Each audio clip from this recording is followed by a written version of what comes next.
Монгол улсын тусгаар тогтнолын төлөө хүүгийнхээ толгойг алдсан ноёныг та мэдгүй. Халахын Түшээд хаан аймгийн Эрдэнэ дайчин засгийн хошууны Чинван ханд доржийн баг хүү Данзан Жамц шашны боловсрал эзэмшиж Далай ламын шав болсон гэдэг. Данзан Жамцыг Бээжинд байх үед манжийн эрх баригчид ордны яс алдсан гэх үнэн худал нь мэддэхгүй шалтгаанаар цаазалж толгой эсгийг зоог барих хэмээн ханд доржийн урд тавьсан гэж түүхэнд өгүүлдэг байна.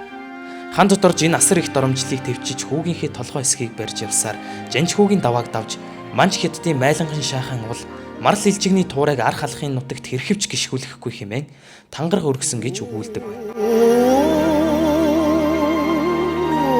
Чинван ханд доржийн зохиосон Айн ана гэдэг нэртэй ардын дуу хүмүүс хөвчлэн хайр сэтгэлийн тухай дуу гэж ойлгодог. Гэхдээ энэ дуу нь баг хүүгээ алдсан эцгийн уу гашуунаас төрсөн дуу юм. Нэг эцгийн нулимс зөвхөн гэр бүлийн эмгэнэл байсангүй. Тэр нулимс Монголын тусгаар тогтнолын тэмцлийн нэг хэсэг болж чадсан. Илүү сонирхолтой мэдээлэл сонсомоор байвал лайк дарж, фоллоу хийгээрэй. Баярлалаа.